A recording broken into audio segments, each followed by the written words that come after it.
name is Mary Lou Stults, and my birthday is March 1st of 1933, and it was during the Depression that I was born.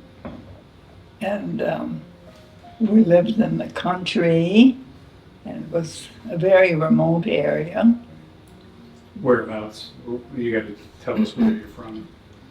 From Berthold, North Dakota. Okay. And how many siblings do you have? Two that were living, but now they're both deceased. And older or younger, and their names? They were older. My sister was a year and a half younger than I was, but my brother was about 5 years older than I. And I had a little brother that was stillborn. No, it's not stillborn. He lived till he was 6 months old, and my mother always thought he died of crib death, and then she blamed herself for it, but it just seemed like for some reason he died at 6 months of age. And what year was that? In 1931. Oh, okay, so before you were born. Mm-hmm. Well, tell the story of how Grandma had the vision about when she went out and she knew that something was wrong with the baby. Oh, my mother and dad and my brother, George Michael, were out in the barn milking the cows. And my uncle Wilhelm had come from New York, and he had brought a little dog along on the farm there. So the dog was new and was doing quite a bit of barking, and my mother was kind of concerned. She looked outside to see if there was anybody that was around the buildings or anything, that she should be worried about little Joseph in the house, but everything seemed good. And then they went into the house, and my mother had this vision, which she very often had visions like this, but she saw the little coffin sitting beside the house, and it was exactly the coffin that Uncle Willem, being a carpenter, made for Joseph.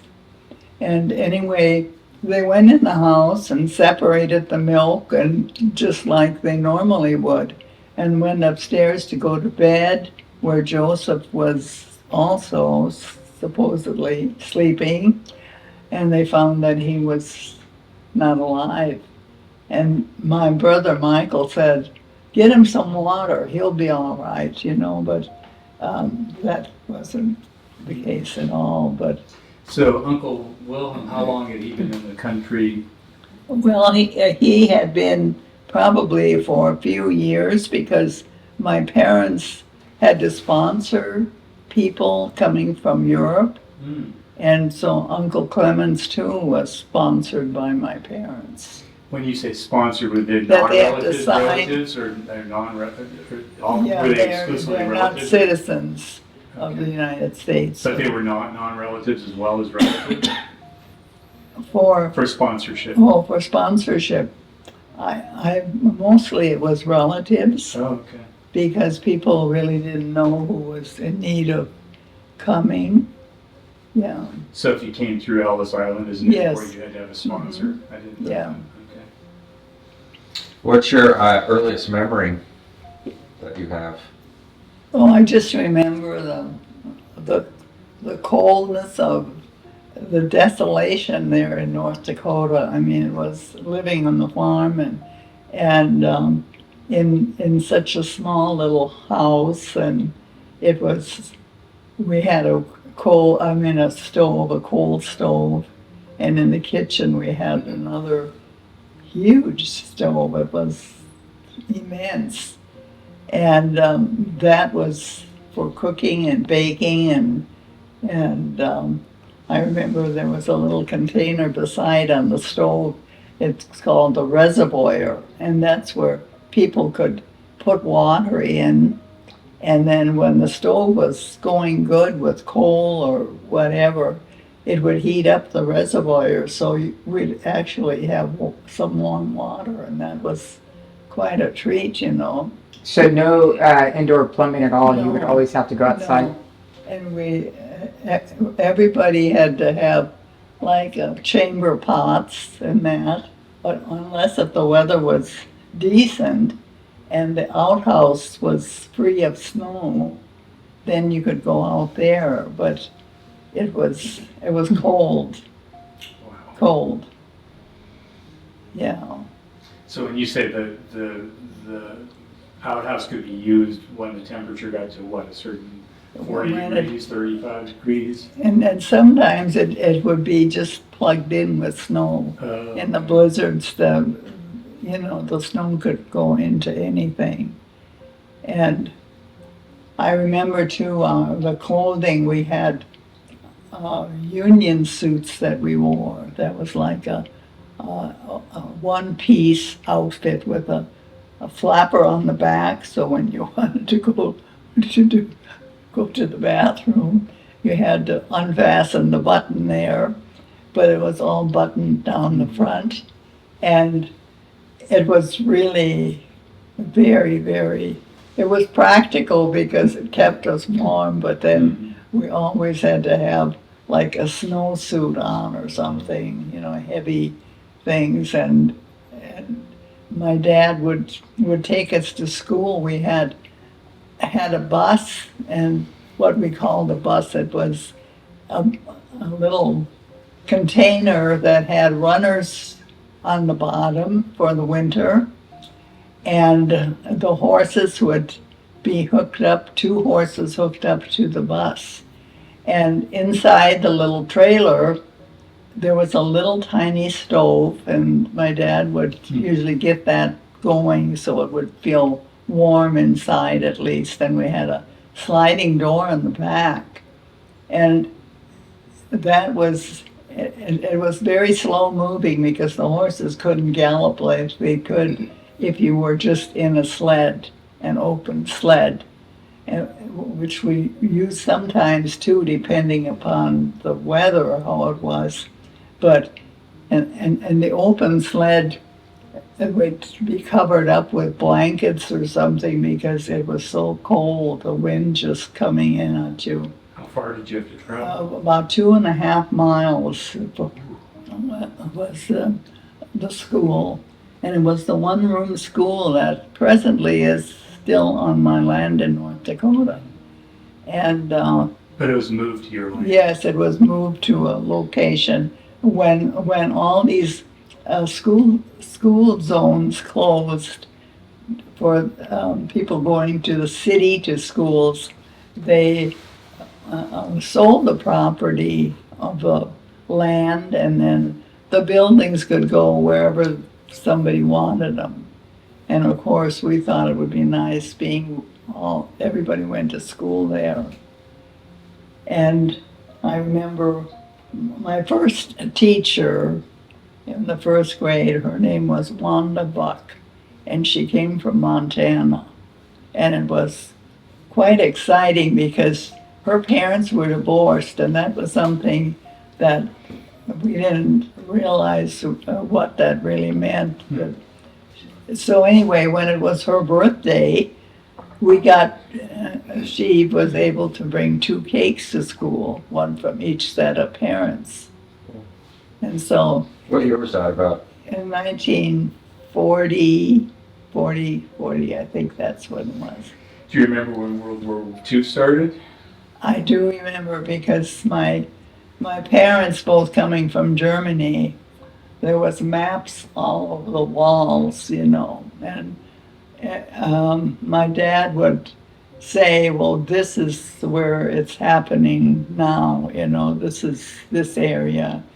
And so it was very, very touchy, and it was always the news. Now I feel like I'm a news person because I'm always liking to watch the news, but I remember my dad, we had the radios that's out in the garage here now, and they would have a battery. Sometimes if the wind was blowing, we had enough energy to run the radio always. The wind charger? Yeah, The one you go with on the the roof? wind charger on Yeah. top of the house. and the big glass batteries in the basement for that. But anyway, it was always exciting then, but my dad, every time he listened to the news and we would make noise, and that meant silence, you know. Yeah. So what about they were from Germany, what were their loyalties? Were they split as far as, What? what were their loyalties with Oh, the war? they felt really worried about, because my mother especially had brothers that were in the war, and then here in this country, Uncle Clemens was in the Asian Pacific War because Fighting for the United yeah, States. yeah, he didn't want to be going over there to Europe. But anyway, yeah, I could tell it was really hard for them. And then after the war, the packages that we sent to the relatives, it was just constant. I mean, it was planned out. So when you send coffee or you send butter or you send this, that, and the other, the ones in New York would be designated to send certain things to certain people, because if you got too many packages coming and you were in the Russian zone, the Russians would probably help themselves very much to any excess food that was coming in. I'm surprised that you could send food, during wartime, that you It was sent. post-war. It was post-war. Yeah, Okay, yeah, okay, it was, but not yeah. during the war. No. So did you send stuff to your dad's side? Yes, yes, we Did did, we did. And even to like the people, like a priest that was living in these places, if they wrote that they needed help, people would, So what kind do of that. stuff would you send besides coffee? Oh, well, the coffee and cocoa, macaronis, maybe some flour even. Sugar? Yeah, and I don't know, my mother, this seems really weird to me, but it's true, because Uncle Willie told me about it, that my mother would send meatballs over in lard, in like, it wouldn't be in a jar because that could break, but it was like in a can, Yeah. like a number 10 can or something like that, and they'd tape the lid down as much as they could. But the lard would be so special too. The meatballs, of course, Uncle Willie's family loved the meatballs, but then they could trade the lard to some other place somebody that needed lard. So, yeah, that was really, really something. But So it after was- the war, how long did it take before things kind of got back to normal for you and your family? Where you didn't have to send stuff to Germany? It seemed like it went on for a long, long time. Did you because feel, always, did your family feel any resentment from the community being German, or were there enough Germans oh, there there that? was a lot of resentment. There was only Rose and John Stein were the only people that ever came to visit us. The only car that would, and other like neighbors would say, why don't they do something about that Hitler? Why don't they do something? And my mother said, well, it's like here, what can we do about, somebody that's in control, So, yeah. And then you talked before about the Uncle Well, Rudy and I guess was it Rudy that was a prisoner of war He was in Texas? he was picked up in In Africa, Yeah. North Africa, and he was, the baker for Rommel, General Rommel, and in fact, his name was even mentioned in one of the books of Rommel Hmm. that Rudolf Funk was his baker. And then Uncle Clemens, was in the Asian Pacific War, and Uncle Alphonse Michael, who's coming to visit next month, his father went to Scotland, to near Lockerbie. That's where the whole German camp was there. And he said that the Scotch people were so wonderful. And he said that it was just so nice to be there. And even after he got back to Germany, and when I visited one time, he asked me to write a letter to them, and Them being who? Yeah, Them being who? that the people who were near the camp and that Uncle Alphonse got to know personally. And he would stay at their Yeah. house. Or not necessarily, but he'd be very close to them. And so what about your other uncles? Like And there there's, was was there? Uncle Joseph, who lost part of his foot on the march to Moscow. And then Uncle Carl, too, was he was also a prisoner, but I don't know as much about him. But Hubert? Hubert died in Normandy. He's buried in Normandy. In the German cemetery. Yeah. And what do you know about Uncle Clemens's accident in the Philippines where he had, About what he saw. I mean, well, I mean, I remember he Yeah, had some he- sort of form of head trauma Yeah. that took place there. I think the head That's a trauma process. was when he was in North Dakota, when he was on the I bus, thought he had hit his head there. on a bus or something, and they were in an accident, and he did get injured, and right away, if nobody was there to protect somebody, you sign papers that you're okay. And he wasn't okay. He had a bad And how old injury was he when this to happened? his head. He must have been in his 40s, maybe late 40s, 50. Yeah, What year was that? Do you remember? I don't really remember. So how many siblings did your dad have, and how many siblings did your mom have? So Oh, where did your mom fall? She was the oldest? she was the oldest, yeah. So she came to the United States, you said, before her youngest Yeah, sibling. she came to visit Uncle August in Berthold. And I think how lucky that is for us, because it's through Uncle August that we have the Sea Ranch place, and how that worked out, that was about, You might explain that though, so okay. someone watching doesn't understand what you're referring to. The property that this family has now, and it's along the north coast of California. And let's see, And how old was she when she came to the United States? 17.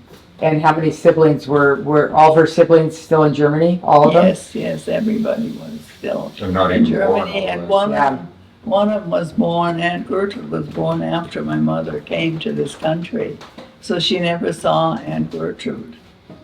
She never went back, right? She never went back No. to Germany. Yeah. No. What about your dad? How old was he when he came here? What year did he come?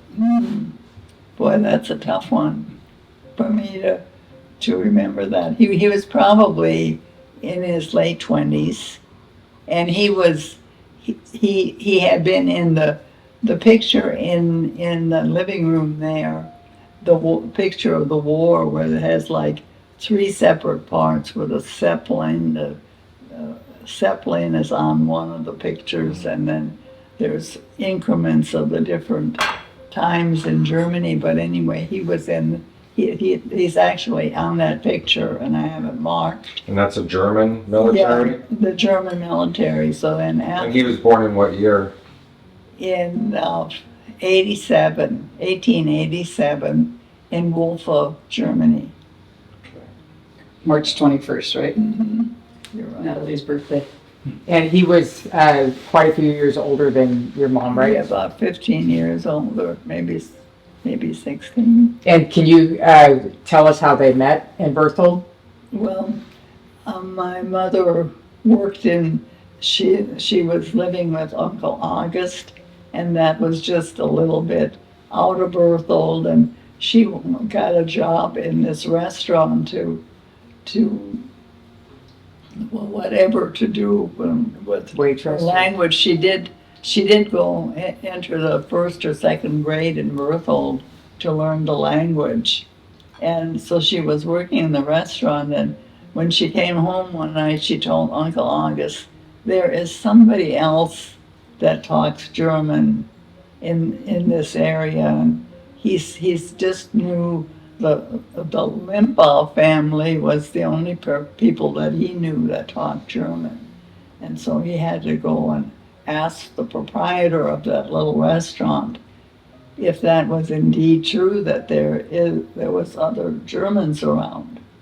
So yes, it's a young man that works at the Brookman Ranch, and he brings grain into Berthold, and and comes in the restaurant. So that's how they. So that would have been in like 23, 24, Yeah, 22, 24, 23, 24. They got married. So 99 years ago? And so she talked to him, or he talked to her. Do you know how they met up, or I don't know that maybe? story, but yeah. What kind of person was Grandpa? I've never, you don't talk as much about him as you do. Well, I know he had quite a temper, that I know. I mean, that he could get very angry at times. But other than that, he was, he was good to us, to the family and that. And Were you close with him? not as close as I was to my mother. And he was not as much, close to the family, I don't think, as my mother was. What do you think why do you think that was? I don't know. His age? What was it? Age? It could be, it could be. And that he was Worked a lot. working working with the crops and so forth. He was away from the house. Well, he was a hard-working person, that I know. And he was a very strong person, muscular and, could do a lot of things. But Was he close with Uncle Michael? they had to work together a whole lot, Were they close, or what was Oh, it? I think they were, but my brother also had a temper always. I remember. Mom, what about the story going back when you talked about Grandma leaving Germany and how she had that boyfriend that loved her Yeah. and came to the ship, and it was kind of like a Romeo and Juliet story? Yeah, she was left from northern Germany, and anyway, she had this boyfriend, and I can't, every once in a while his picture comes up on the screen there, but and now I can't pull out his name even, but anyway, he did weaving baskets, I think kind of like a basket like this, and actually in my closet, in my closet in the bedroom, I have a basket that I think was made by him. And I have my mother's funeral cards in it. And yeah, he went to the North Germany, Hamburg, and she was on the ship to wave goodbye, and he brought flowers to her, and then he just turned around and left, and it didn't even look back, and she thought maybe that was funny that he didn't turn around to wave, but he probably didn't feel like But what was? very happy. Can Why did you? she come? Why did she come to the United States? Because things were kind of hard in Germany financially, and she thought that, thought that she could help in this country and send some money back to She Germany. thought. Yeah. And she probably did, help send some money. Maybe because she was the oldest sibling? Yeah. You said too that man, the boyfriend that took her to the ship, that he carried the picture of Grandma in his wallet. That's right. By Hadeline's mother, Aunt Mauritian, said that he always had a picture of her in his pocket, Oh, in his pocket even. yeah, that he carried with him all the time. But he married and had kids, but he still. I guess he did, and I know after my dad died or something, and I don't know, somebody said in the family, well, now you could go back and see him, and she said, what would he want with an old woman like me, it's, How old was your dad when he died? my dad was in his late 60s. When he died? Mhm. And a heart attack on the farm? Yeah. Just like my brother. Can you tell us a little bit about when you would go on in the shed or in the sled to school, and you would stop and see the person that lived in that little hut or the little? Tell us about Old that. Joe? Yeah, old Joe and Yeah, like there's what they call Indian Joe, and he lived along the route to the schoolhouse. And he lived off to the side, and he had his little shack that he lived in that was really so small, and he had, I remember he had like the places where you put the binder twine in from the binder. He had that hanging on his wall, and he said that was to keep the rats out, that he could store apples or something in there, and the rats could not get into this container. And my dad and my mother would send food over to this person, and my dad would sometimes knock at a door, and he'd hear gunshots going off in the house. And he said, Joe, are you all right? And he said, yeah. He said, I'm just shooting rats off the table. And he was laying on his little hammock in the corner, and he put corn on the table, and he was shooting them off the table.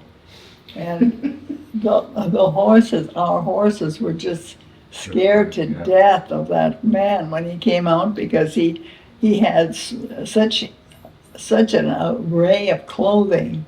He had, like, if he got a pair of overalls, that the people in Berthold from the store would bring groceries out once a week for him. And they probably, if he'd get a pair of new overalls, he would slip the new overalls over the old ones. So it was like he was layered very good with a lot of clothing. So anyway, he was somebody who was really somebody that we were watching for all the time. And how old do you think he was? How old? How old do you think he was in relation to your parents? Oh, I don't think that he was that much older than them, but he was, I think we found out that he did not come from, he was not Indian. No. He was actually Polish. Yeah, that's right. And he came from like someplace in Wisconsin or someplace that he had family there, but my gosh, he was so primitive. And then one day he was just, He had died? And I remember we were going, my parents, they were gonna go to a turkey raffle where in the fall time, people used to have the turkeys, and then they'd raffle them off of playing cards or something like that. So anyway, that particular night, we heard that old Joe died, and the rats had eaten part of his face. Yeah. Payback. And I'm sorry, did he work? How did it come in? Did he work on the ranches back there? What did he do? How did he end up there? He just had this little piece of land there. It was, I don't know how. Almost encampment. Now, where Yeah. was that, where was the hut at? I mean, it's a one-room shack, right, Yeah. basically? It was where kind of I don't know, you knew where the Robinsons used to live. Mhm. There were some houses on the one place, but it was like the. Towards the old mailbox on Yeah. Highway 2. On the left side? Yeah, Yeah, on the left side, on Yeah. one of those hills. yeah. Okay. So, Mom, how did your first relatives ever get out here, the Baumgartners? How did they ever end up in North Dakota? Well, I think that Uncle August actually was in Pennsylvania or something to begin with. Okay. And then if he just migrated, wish I know all of this stuff because at the time when I was little, it didn't mean that much to me. But his wife at that time was Aunt Margaret. Now, they were cousins. Actually, they were cousins and they were. That explains the whole. You can edit that out, right? Prior to that, he had been married to somebody else.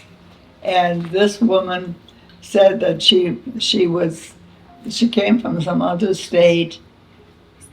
The music box that you have, I think, comes from her. Yeah, that's what you said. Yeah. First wife. The first wife. Yeah, the first wife. And she didn't want to be a burden to him. And so she was going to return to where her family. Was she sick or? Well, I guess she must have felt that she was not in good health anymore. So then afterwards, and Uncle August, then as I said, they were cousins. That family, Aunt Margaret's family, lived in Iowa. And they lived, Waterloo, Iowa, and Dunkerton. And there was quite a family there too, but they came from England. Well, That's quite. they were cousins? Yeah. Wow, that's interesting. And Uncle August, do you want to tell the story about how Uncle August got here? Yeah. Hard pass. I don't know how he got. Wasn't there, he was committed, he was being charged with, yeah. That's what we're getting at. Come on, Mom, the spicy stuff. We didn't know the cousin thing.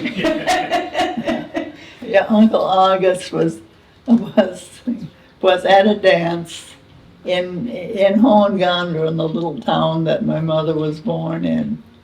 And anyway, he was on his way home from the dance, and he come across this person laying on the ground, and he stopped to look, and he could see that this person is no longer alive. And so just at that time, he heard a door slam right like on the street that he found his body. And so he just knew that that person's going to say that he saw what happened, that Uncle August probably killed this person. So anyway, Uncle August's mother thought it's best if he could go to USA. And so he came to this, they got enough money together, and then later, much later on, this guy's, the perpetrator was, the wife was somewhere, and she was saying about how this person, her husband, had done some bad things in the past, and he even was guilty of killing that person. But anyway, it's just that she was drinking in a bar, and she kind of spilled the beans, that so this is how that happened. Interesting. Yeah. That's why we're all here. Mm-hmm. Isn't that something when you think about it? So did he have kids with his first wife? That's not the second. No, Okay. He didn't. And they never had kids at all. no. And they lived on the outskirts of Berthold. Yes. And they had a farm, he had a farm east of Berthold too. Oh. But Uncle August was somebody who liked to drink. And my mother was always so afraid that, some people would just take advantage of him. So she always insisted that my brother, when he was in high school, that he go over and check on Uncle August to see if he needed some coal brought in or do some things, because of course for my brother it probably would have been better just to not be bothered with Yeah. stuff like. Do you remember Uncle Arcus very well, or? Yeah, we do. I mean, it was like at Christmas time, he would give each, my sister and myself, $1. And of course, that was pretty big money. And my sister took hers and just tore it up, and that was bad. But of course, they were able to salvage it and tape it together again. But she didn't realize it was just paper to her. So when you guys would go into to go shopping in Minot, what would you guys do when you would go? The whole family would go, Michael and Catherine and yourself and your parents. You would get in the mall. Most of the time, it was kind of a special time, depending upon the season. But usually we would stop at the courthouse, where this is a place where everybody could go to the bathroom. In those days, that was quite something special, because to be able to flush a toilet even, that was kind of nice, And you would, what kind of car were you driving then? Or your dad It was was driving like a Model A. Model A? And then would you guys, is that where you did most of your grocery shopping, or did you do it in Berthold? Or Well, no, usually during the summertime, they would go to Berthold a lot of times, because we would have eggs to take in and maybe cream. to But a sell? lot of times the cream was sold to a place in Minnesota. For Land O'Lakes was one of the companies. And we would, and the cans would go on the train, and then they'd all come back on the train and they'd be cleaned up for the The next big shipment. creamery Yeah, cans? And they'd have your name on it? yeah, a little tag down Yeah. there. And so when you It's guys, like, oh, go ahead. no, I still have some of those cans with the name maybe out on the back. I have one in my backyard. Yeah. Did you guys sometimes go see a movie, or did you go to the grocery store and get something special when you got $1 or something? Well, once in a great while, I was thinking about this the other day, we could go to a restaurant, thinking about Chinese food or something like that, but it was like, these restaurants were in such a way that they had, you could, like a booth, and then there'd be a high things on the back, I guess, so people wouldn't be looking over what the neighbors were eating, and Like dividers? yeah, it was kind of like a little privacy place, and often we could order some soup or something, and it was kind of a treat just to be in a restaurant. And then when you said about a movie, we sometimes, like in the latter times when we had the 47 Ford, and we could go to a movie in Minot, and there was a couple theaters, like 3 different theaters, and my dad would probably prefer something more, old or different. What was the first movie you remember watching? Oh, maybe a Bing Crosby movie.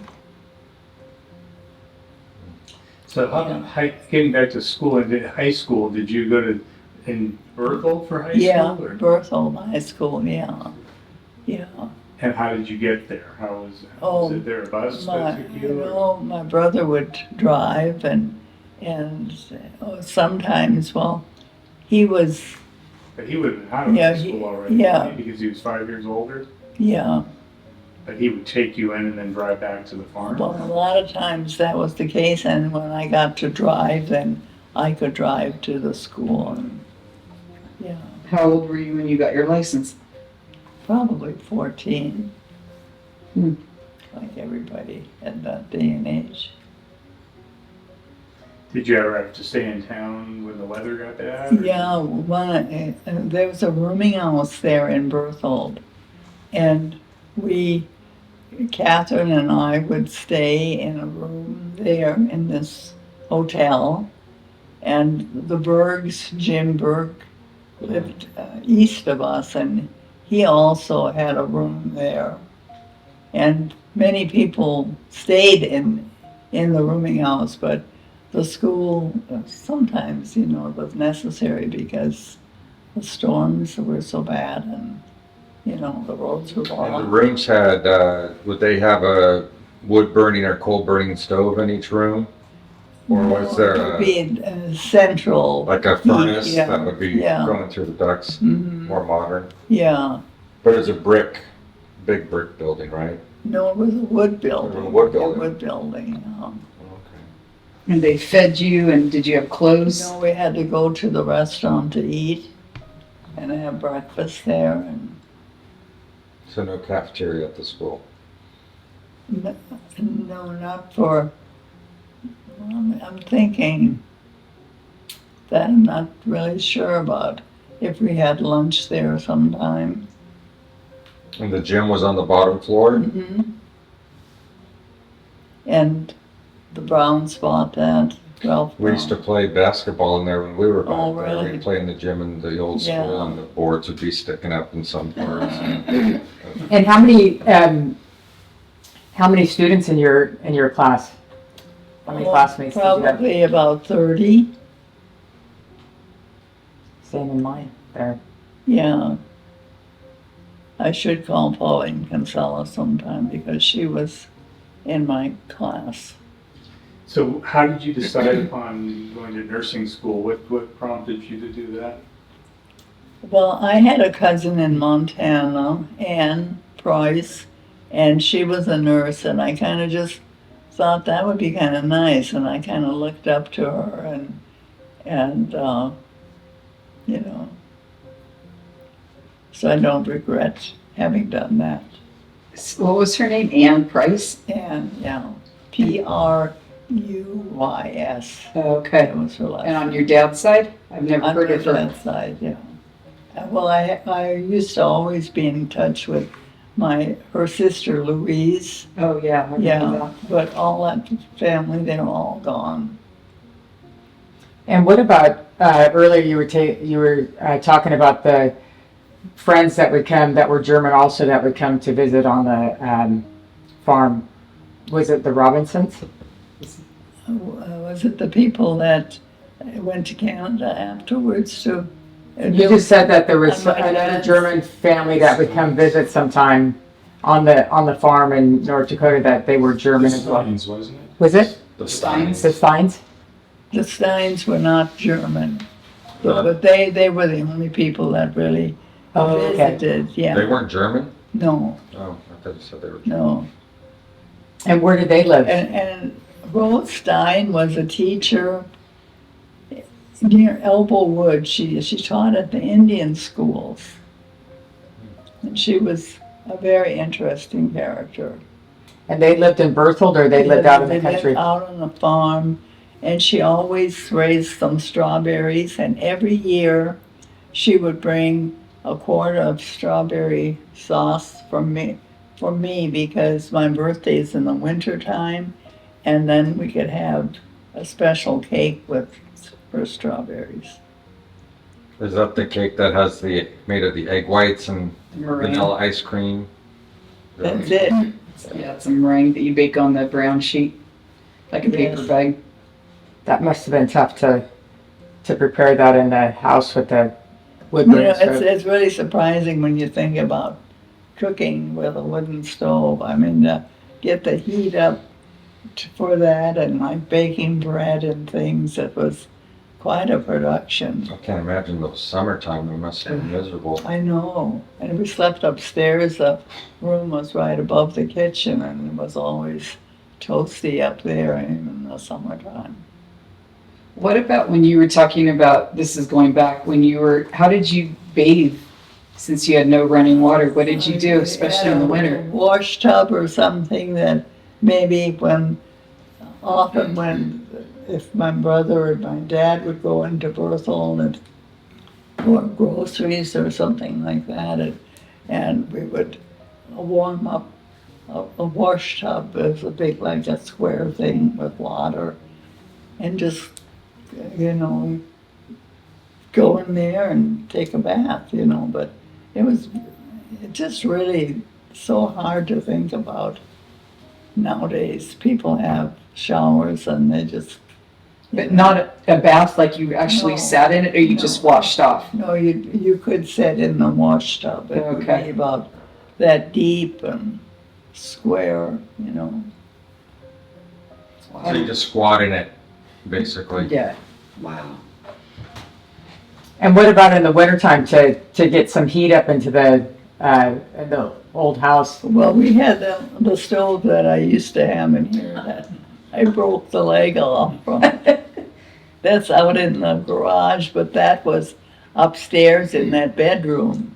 And my mother would this is kind of scary when you think about it, take a shovel, she had a little shovel, take some live coals upstairs and put it in that stove. What could go wrong? And just start a little fire to get the chill out, because there would be actually like frost on the walls. And the little ceiling, you could see, The crystals. yeah.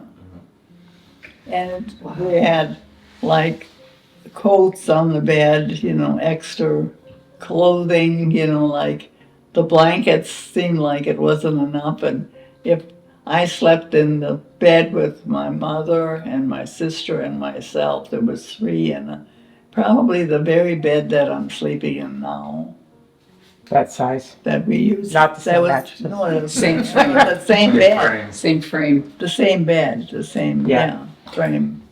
Did Yeah. you have irons and stuff like that you'd like, Yeah, put in heat them up and put them in an old sock or something, and put them in the bottom of the bed, and then when they got cold, you just kick them out. Big noise. How about your pets? Do you remember any particular pets when you were growing up? Dogs or? Oh yeah, I remember the horses and the names of the horses. Would the dogs be ever in the house, or were they always They outside? They were outside most of the time, but they would come in to have. Sometimes we'd have ground feed and maybe mix some milk with it for the dogs. I don't know if that was very good or not for it. And what kind of livestock did you have on the farm?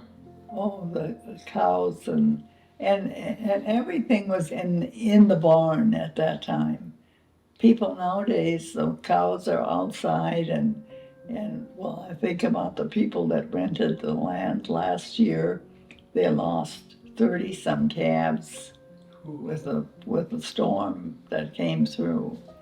And So they were not you had how many cows because you mentioned about selling cream to Yeah. Land O'Lakes. So would it would be enough to do like you would store it up for so many days and then send it off? Did you have like Yes. 20 heads of cattle or? Could be about 8 that are milking all the Okay. time, and they would get fresh at a certain time. And nowadays people have the calves at a certain time in the springtime, but in those days you wanted to just kind of keyword, what am I looking for? Like stagger them out that you have some cow that's always giving a lot of milk. I mean, when she first gets the calf, she's going to produce a lot of milk. And so there could be a few cows having calves during the winter time, So that then you'd always have milk and cream, and we had a separator that we had to separate, and then the cream would go on one side and the skim milk on the other side. But you didn't have a fridge in the house or anything, so how did you keep things? In the wintertime, you just put them in the, maybe Like in the snow bank? basement or something like that. Because it was cool, we had all of our potatoes in the basement. Had a room probably about the size of the kitchen full of red potatoes. And then there was, my mother had all the canned things that she canned during the summertime, like corn and peas and beans and all kinds of vegetables in quart jars. It's a lot of work, and even rhubarb. And that was not such a special treat because in North Dakota, everybody had rhubarb. What about holidays when you were little? Christmas, I know when you said about like bringing live coal up, you had a Christmas tree that you had candles on. A little tree. It was so tiny, and it was so, and we would all, when I was little, we would all go into the kitchen and close the door. My dad would be in with us, and my mother would, goodbye, Stephanie. And my mother would be like the Santa Claus. She would have all kinds of noises going on in the other part of the house and upstairs. And then it was time to come out, and the little tree was on the table, and then there were presents around it. But we had to first sing German Christmas songs, and before we could open up presents. And what would you get usually? Well, the doll that Natalie has, I got that, and things like that. Maybe color books and colors and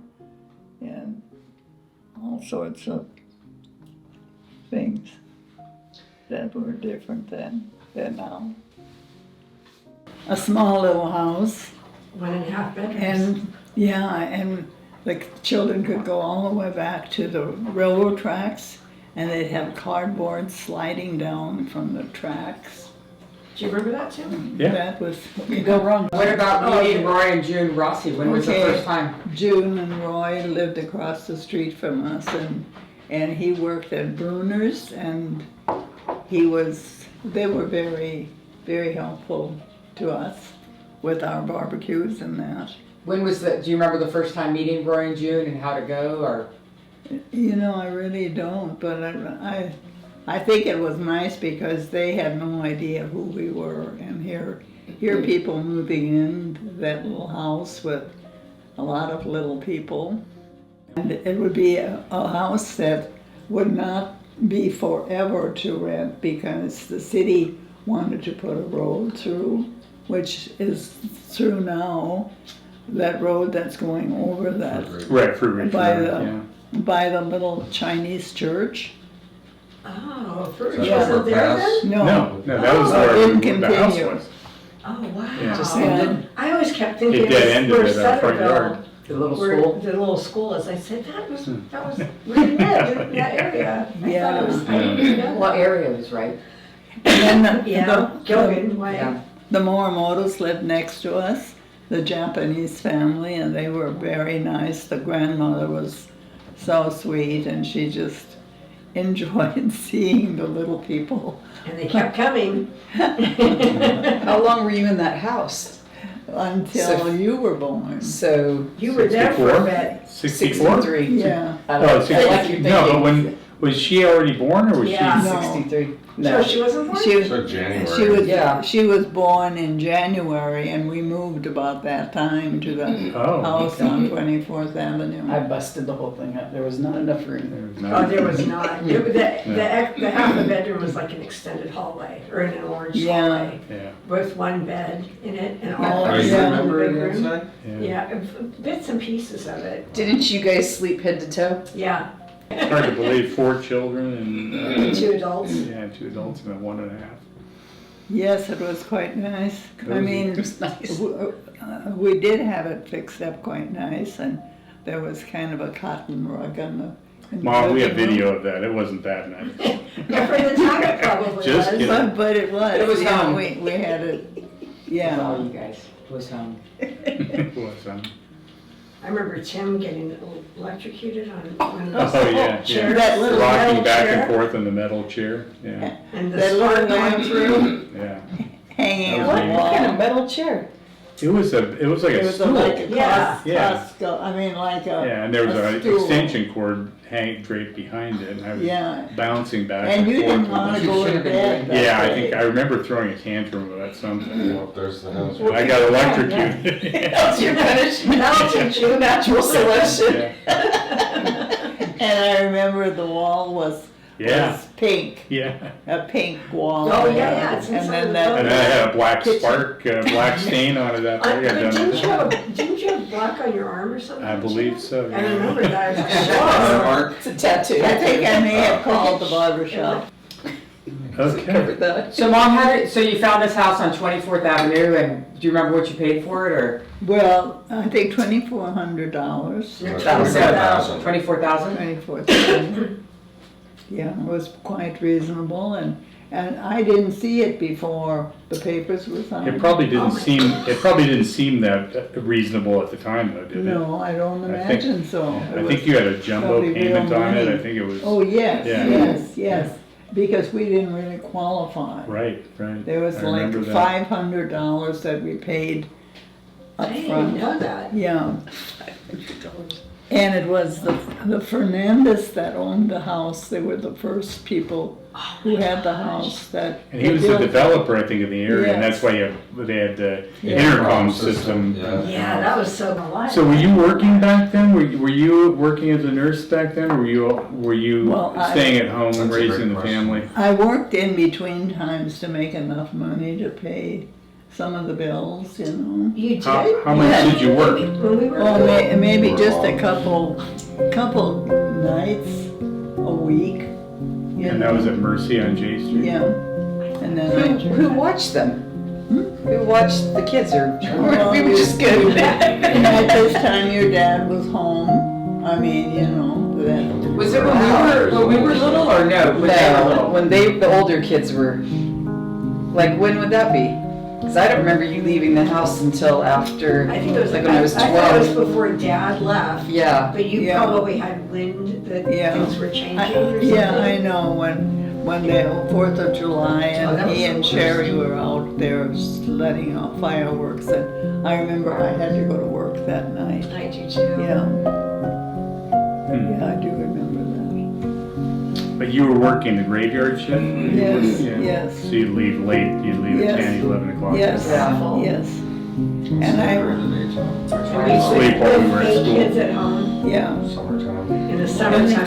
try it was to, miserable. to sleep when everybody was gone and be, But in the summertime, I remember Yeah. you waking up and you were just miserable. yeah, And then you got bursitis one time. yes. Remember that? Or you could fall asleep out in the sun by the pool. That would be relaxing. And she remember how burned her back, how dark that summer, I remember when Dad left? But when you, older 4, you weren't working then. No. It wasn't until, I mean, We went maybe I to was first like, grade. At 17 or yeah, something, wasn't it? yeah. I mean, not when they were No, little.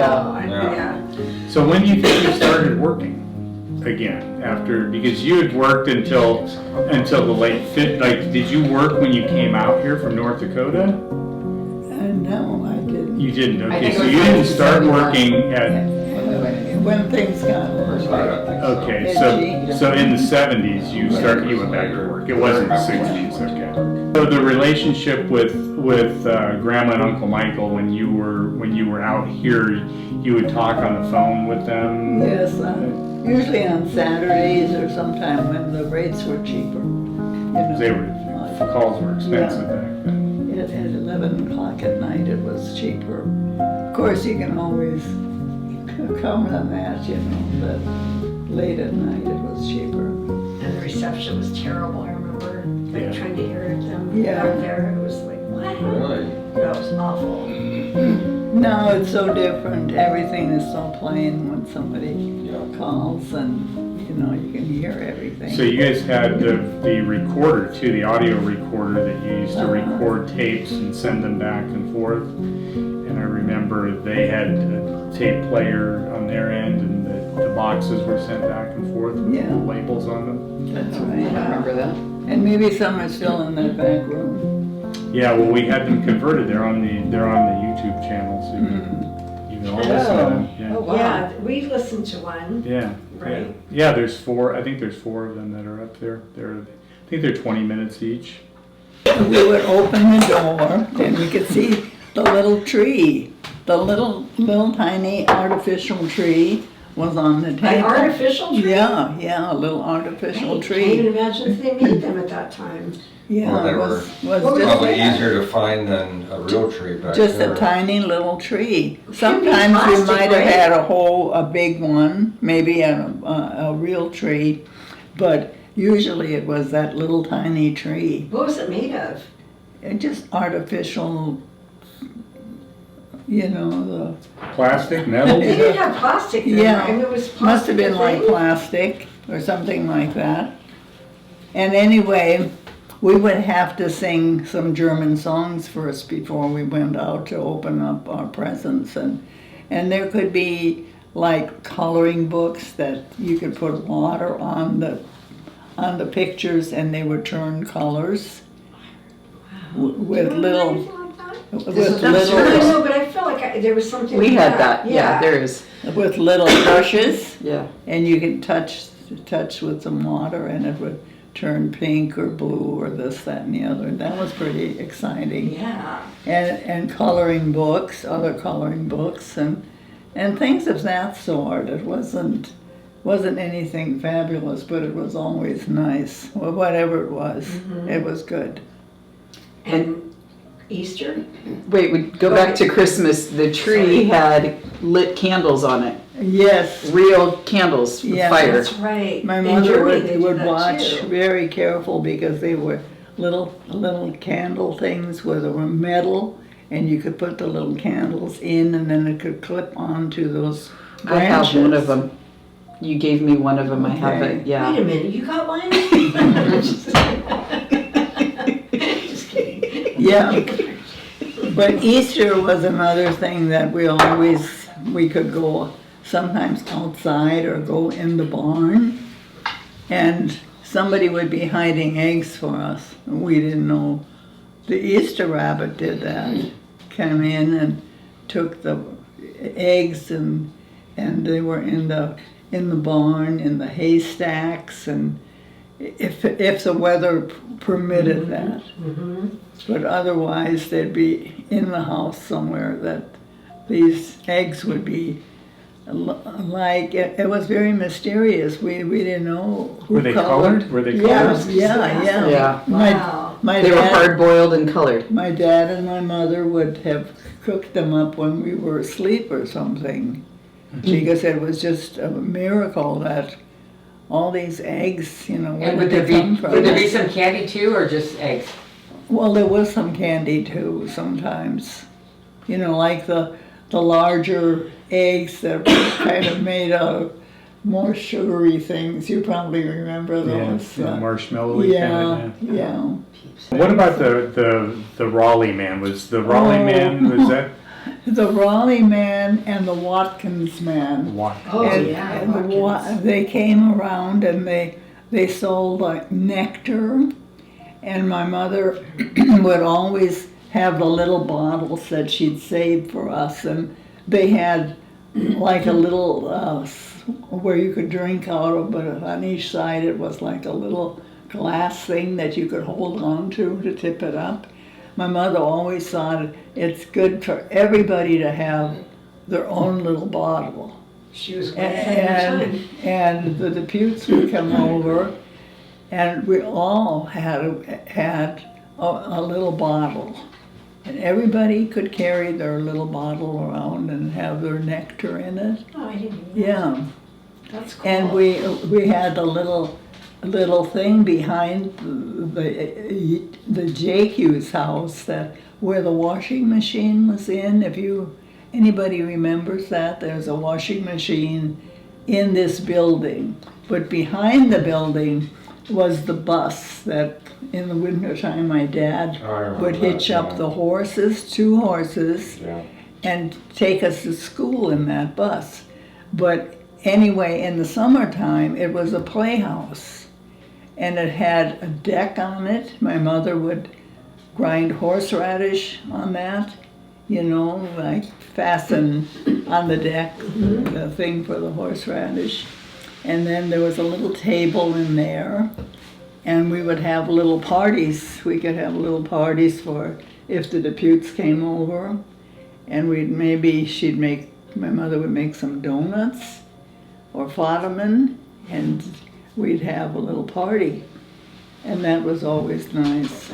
Because you To didn't have do that. visitors very often, right? Yeah. it And was speaking of visitors, I remember Grandma talking about like people traveling along the roadway, like during the Depression, Yes. maybe, and there would by be the some. mailbox, yeah, Right, that right. was about two and a half miles away, and those people were headed to the West Coast. Oh, okay. Yeah, and they were just destitute people looking for a way to. Did they ever come up to the farm? Do you remember? or No, did- I guess I was too far out of the way. It Right. would be like 2.5 miles, but sometimes, you know, I guess they'd see them at the mailbox, or maybe, you know, because that was US too. Mm-hmm. Yeah. Yeah, that was the That's amazing. main drag. US 1 and US 2. Yeah. And we worked very, very hard on the farm. We really did have to work hard. We, like, the crop was planted, and we watched all summer to see how it was growing. And my dad would say to my mother, Tilly, tomorrow, Excuse me. Matilda was her name, Tilly, tomorrow we can start cutting this crop. It'll be ripe enough to cut. And that one time, it was like in 1939, and the hail came that night and it took everything. It was, the chickens were even killed. Oh my Coming out of the chicken coop, the hail would hit them on the head, and also in the pasture, the birds.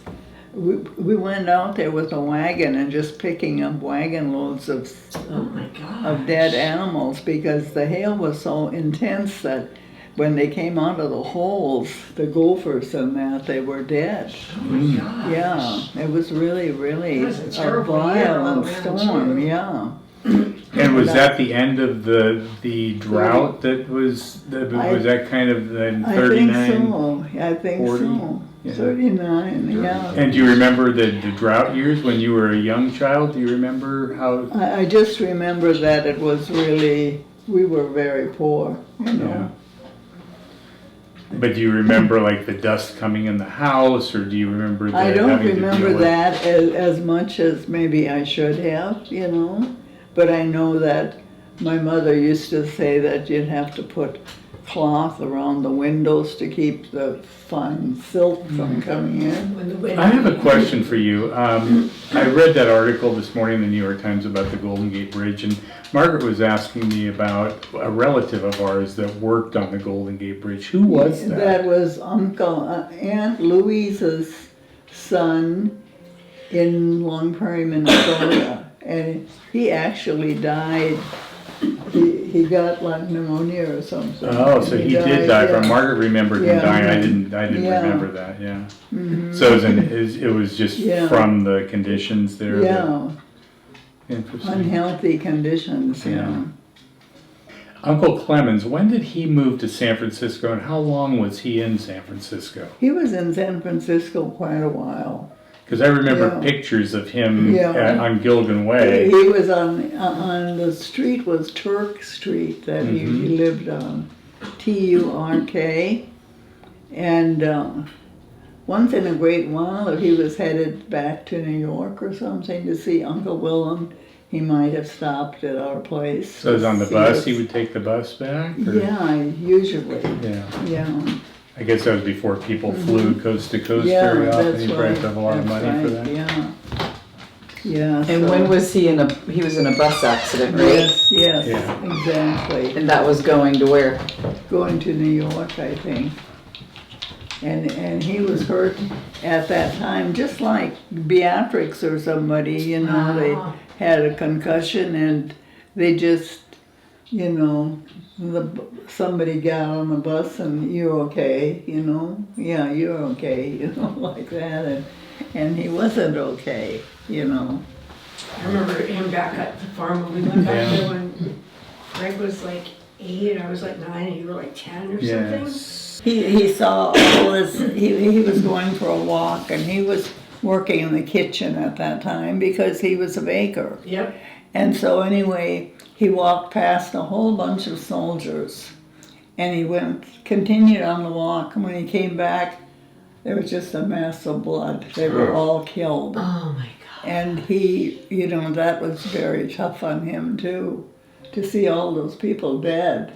Never heard this before. Yeah, that he You just, told me this not too long ago. We were talking Yeah. So do you think that left, do you think that? I think it could be the same thing as what happened to Hadeline with Michael dying, and it was just such a, Too much. yeah, that it could just make people Spiral. scared, you know? PTSD. So he was in the Philippines during World War II? Mm-hmm. Yeah, but he never drove, did he? He never No. got his driver's license. No, Never drove.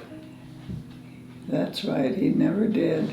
And when did he end up at the nursing home in Well, North he Dakota? was back in Troy, New York for a long time. What about those visions that Grandma had, or premonitions? Oh, yeah.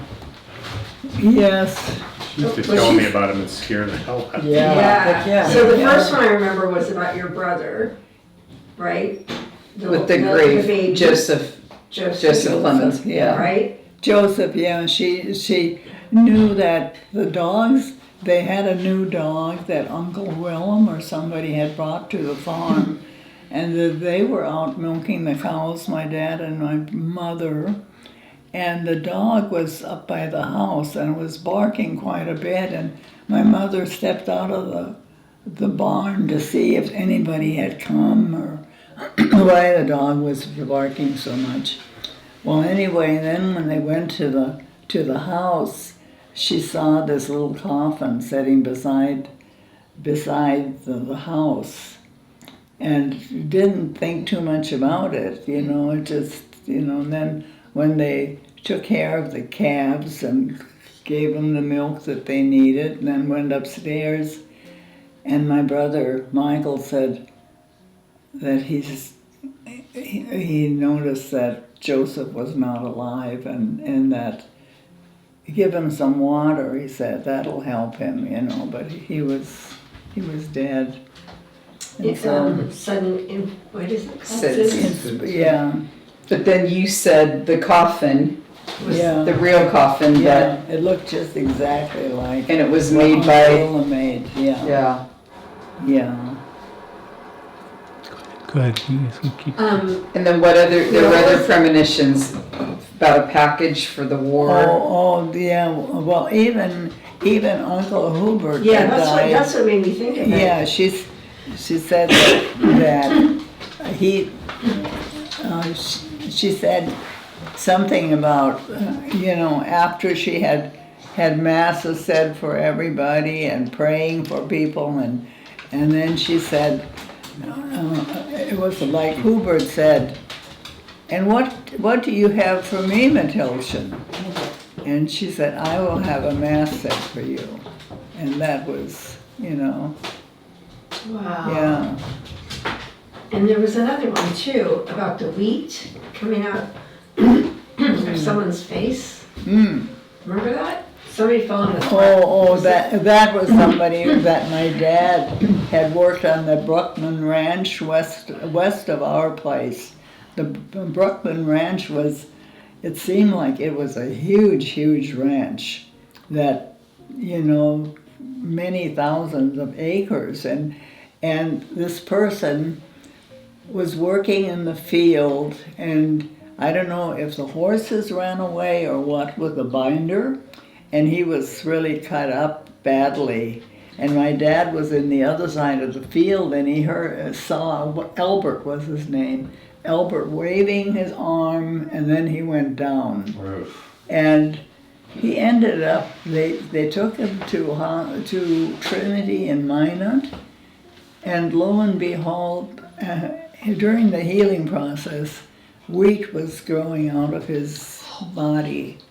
You know, that's that the possible? kernels of wheat. Yeah, is Wow, that that's something? a premonition. I think that you told us about that when Dave was here. Oh, I think it could be. Yeah, That's look good.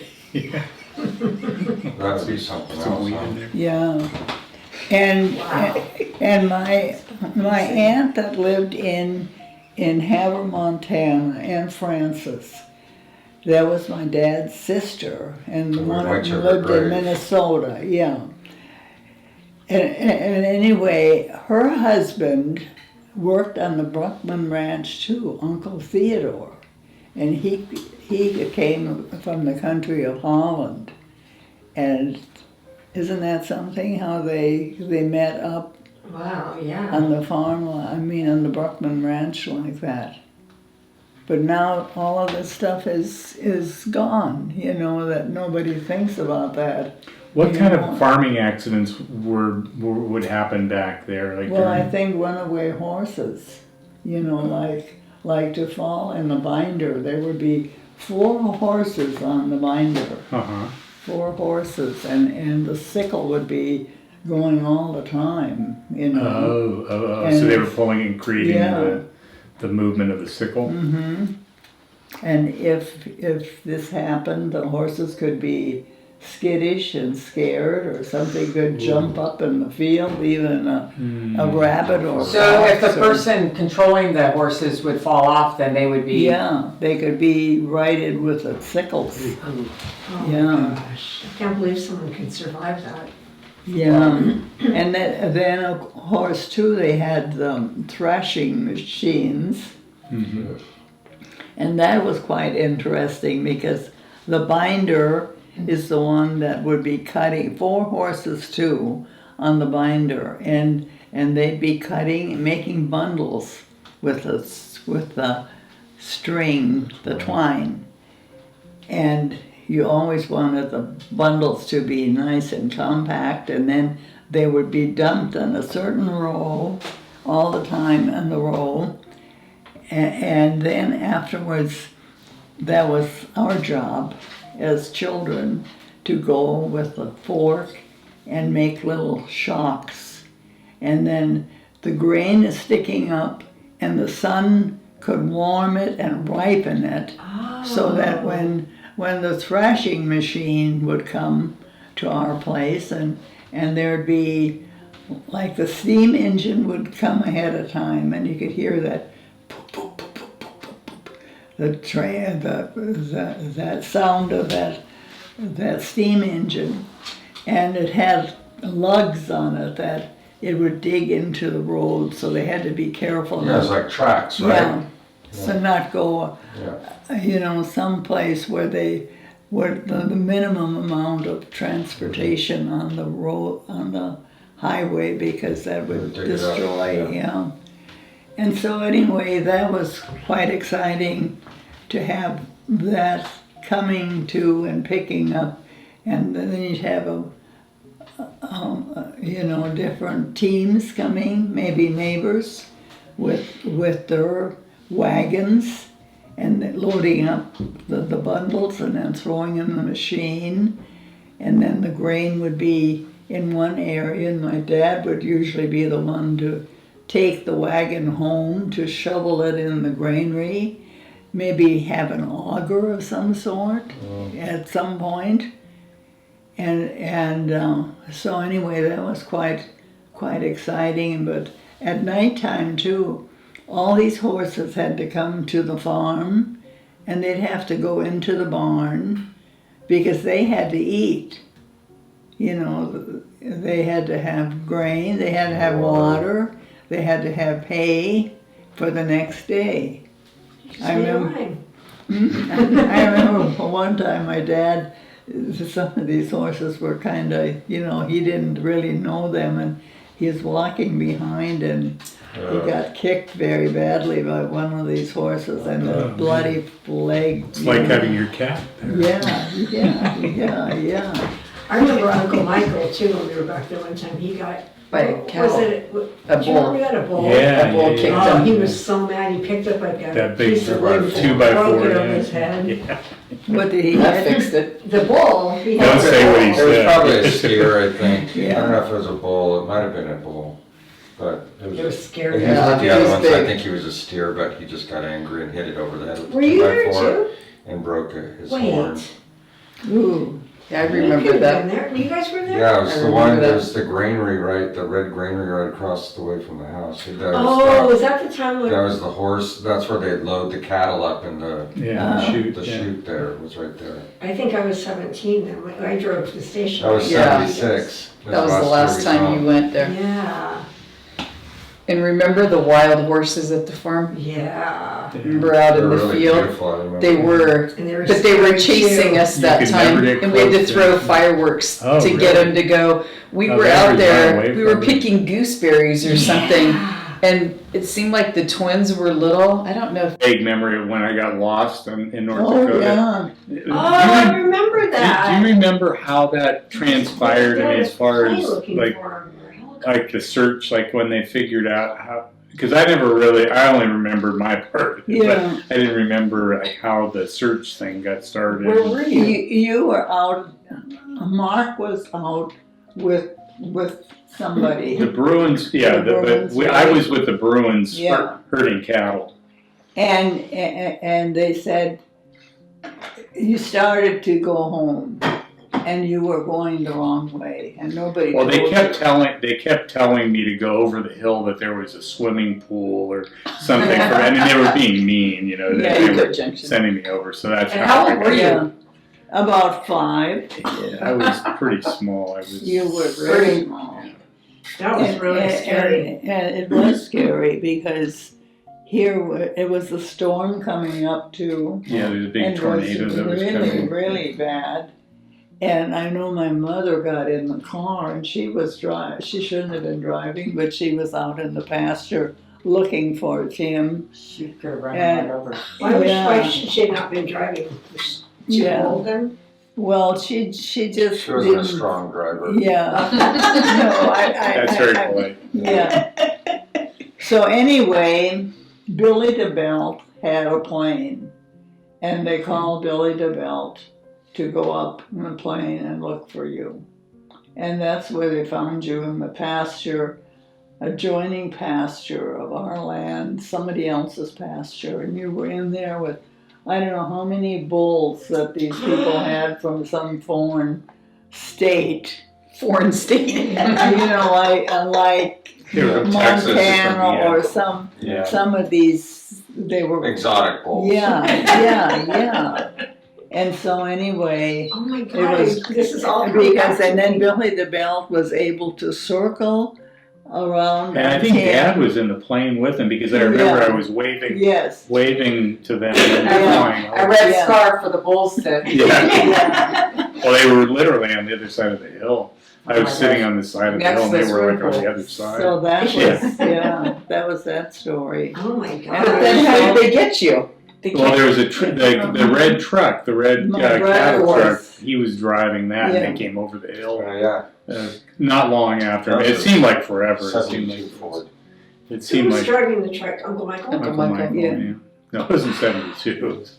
Boy, that was. What do you remember? Well, I remember seeing mirages. Like I would chase water, like that I could see out there, and then it was like, and then I would see pickup trucks, like people working in the field. Like must have been miles away though, and I'd see them, and I'd think I can get there, you know. And so I would. And I had no water. I don't know how many hours I was I'm gone. sure you were dehydrated. Yeah, Oh it was my weird. gosh.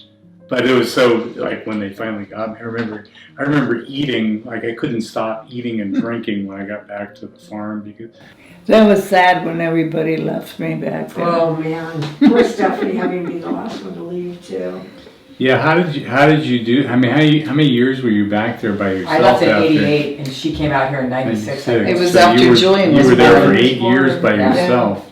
How many And- years? but it That was was- awful. That was awful. Yeah. It was so bad, so at the end, the weather was so Yeah. terrible, I knew I couldn't survive back there. Yeah, talk a little bit about you moving back to North Dakota. Okay. So you and Dad divorced, and then shortly after that, well, Grandma died. I don't know if we talked much about First, my brother your brother died, yeah. And at that time, I was back in New York visiting some family members there, Uncle Clemens and Aunt Marie, who were living in upstate New York at the time. And then we found out that my brother died, and so I went back to North Dakota to be there for the funeral. My mother died in 1979. And he died of a heart attack, right? Yes, So- my brother was Yeah. in 1974. Mhm. So he was actually 49 years old at that time. I think he died later than that because I was out of high school at the time. I think it was 74. 77. I think is when he died. When? 77 because I was out of high school. Oh, my You mother brought your- died in 79 then. Yeah. So Okay. Uncle Michael died in 77, Okay. and then we went back to help out. Mark and I went back to help out. Okay. And so anyway, the younger children and myself, we moved back to North Dakota. And we moved in Berthold to where the Collinses, who rented the land at the time, they had a house in Berthold, and we lived there until the house and the farm could be fixed up. And it was in pretty bad shape. There was a lot of pigeons that made a home in the upstairs of the house, and so all of that had to be cleaned out, and new windows. We had triple pane windows there, and it was a big project. Yeah, the basement was remodeled as well. Yes. There's a full basement, right? Yes. With the cistern Yes. that stored the water that was used, but it wasn't drinking water. It was just the water from the. For the cattle and Yeah. for showering and whatever. Yeah. So how long did it take you to remodel that? Because there was a It must have massive. been probably 8 months at least. And we moved in kind of like at Christmas time. Oh, okay. Christmas of what year would that have been? 1979 or no? Probably 1980 or. 80 or 81. Oh, okay. Yeah. Yeah. And you worked while you were living back there? You worked at the hospital? Or? Yeah, in a Trinity, a nursing home. I got a job there without too much difficulty. And so Did you work nights or days? I usually worked the day shift at that time. And I could pick out kind of my time when I could work and when I couldn't work. So it was kind of handy when people came from California. I planned to be able to visit with them and be there with them. Yeah, that was nice. You had that flexibility. And then did you make any trips to Europe while you were living back there? Or did Yes, you? I did. Oh, I okay. did. I went on pilgrimages, and there was about 3 different times that I went. That you went to that you went to Germany? Germany, yeah, and to Italy, to France, to Spain, to Portugal. And you traveled with who? Did you travel? With a group, a Catholic group. Oh, okay. And one time sometimes I went, well, like in the 82 or so, I think it was the first trip I made with Joan Okay. to Europe. And then another time I went with Stephen. So a lot of those times I just went to Germany to visit relatives, Oh, I see. you know. Interesting. Do you remember, I mean, how long were you there when you would go? Would you go for weeks or a month? Or? Probably about at least a month or so, or, a few weeks. So Joan and Stephen would have been in their 20s at the time when they went with you? Yes, I know that Joan was very anxious to get back because she was dating Bob, and she thought that something bad would happen when we went into East Germany. It was quite an experience going into East Germany, going through Checkpoint Charlie. And Checkpoint Charlie's in Berlin. Yeah, in Berlin, yeah. And so what was your memory of going through Checkpoint Charlie? I remember it was the one woman that was so that was spoken about so much, that she was such a kind of an evil sort of person. My Aunt Gertrude wore a wig, and she insisted when they went through that she pulled the wig off, and then they had this little camera device that they would slide under cars to see if there was any contraband or anything that was brought in that shouldn't be brought in. So this woman was very notorious. Everybody knew of this person at Checkpoint Charlie. And also, when we went, we always had to have the license number of our vehicle, what car we were driving, what make, and our plans of the destination, what time we were to arrive at the relative's place. And then prior to that, you could see the machine people set up along the road, and there would be from the DDR, the Russian soldiers in these places with submachine guns that if somebody got out of line, they could shoot at you. So this was the scary thing always too. And then when you got to your destination, you had to check in at the police station immediately, just so that they knew everybody where they were, and designated time of their arrival. Interesting. Yeah, and a lot of times when we went into East Germany, we would be in Berlin, and we would go to a grocery stores and bring things that were very special for the people in the East, that they were unable to receive a lot of things, and bananas was something that they never had. Interesting. Yeah, and so we'd always get the most fresh bananas for the place where we would visit first. And of course coffee and cocos and chocolates and all kinds of things. What about clothing? Any clothing? Well, the clothing wasn't as essential as the food. I know the younger people were always looking for Levi's. Because yeah, yes. I did. We did send to even some places in the West, like my relatives that live in Wolfville. Charlie loved to have a nice pair of jeans, So when you visited East Germany, was it just going up to where Grandma lived in Hohenganden? We went there often. I mean, that would be a place, but that was right on the border, and my grandparents had been sent deeper into Germany because they were a flight risk for some reason or other. And maybe because they have relatives in the West, possibly? Yeah, they went to Altenburg, where Uncle Alphonse lived. Okay. They loaded them up on a train, and they could only take like 20 pounds or 30 pounds with them.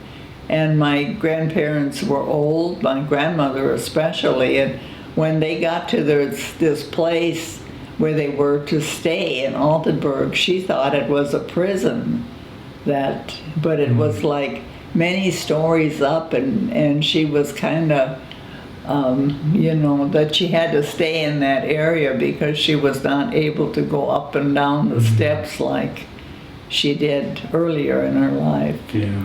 Yeah.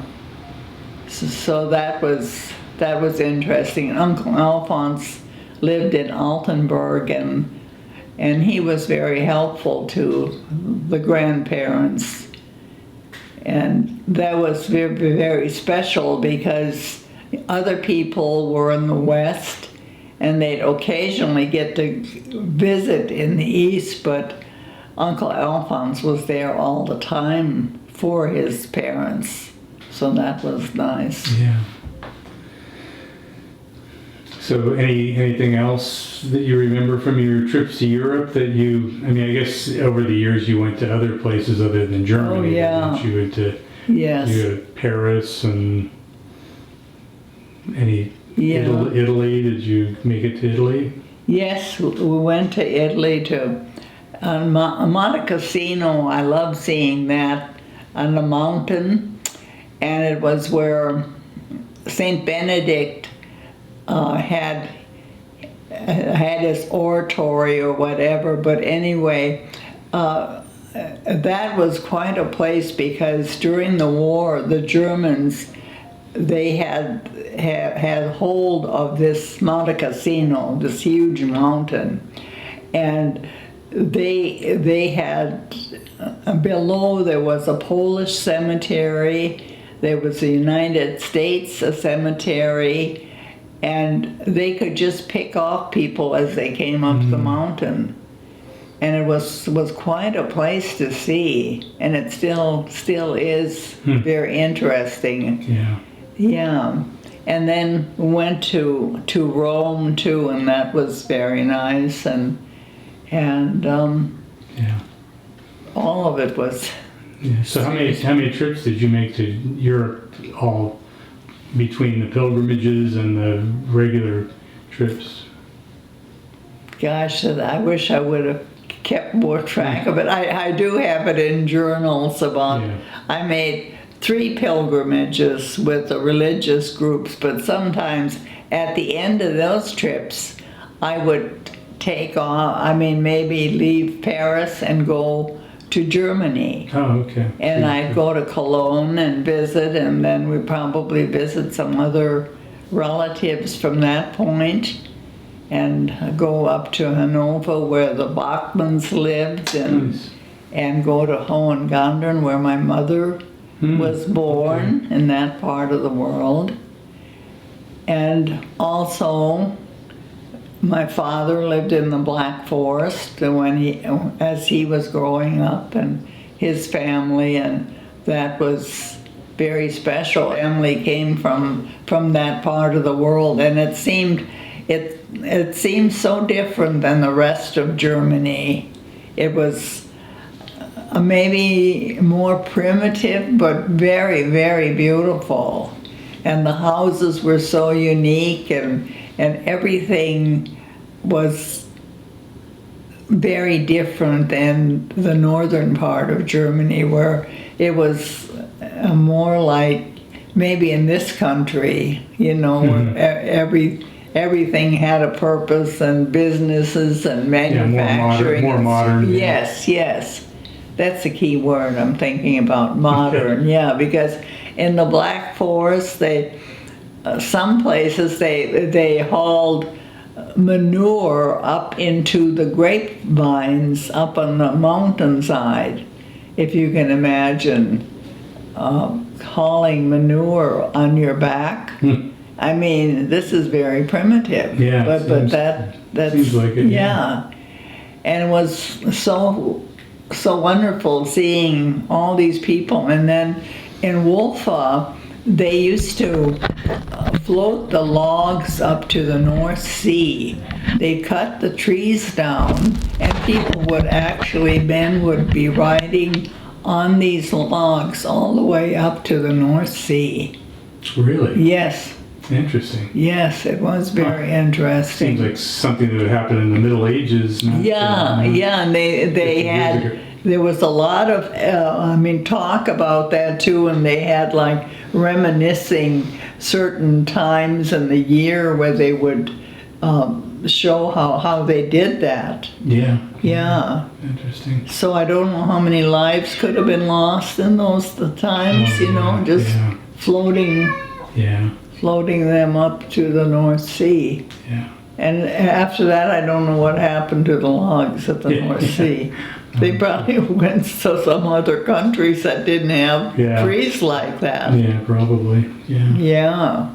Well, after coming back here to California, it was like the winters got so bad, and I was all by myself on the farm, and it was sad whenever I saw somebody leaving for good, like Stephen would be going back, or Jeff would come with somebody, and then he would return to California. And the winters were so brutal, and I just thought, my gosh, if I couldn't get the door open on the house, how do I keep myself warm, Yeah. sitting in the car all night or what? But anyway, it was a decision that was difficult, and I felt bad when I heard the flocks of geese and ducks going south in the springtime. I knew that come fall I'd never see them coming back again, because I would be here in California and I'd never see those huge flocks of birds, maybe thousands of ducks and geese flying over. It was so spectacular, and I would love to be able to hear that again and see that. It was just so beautiful.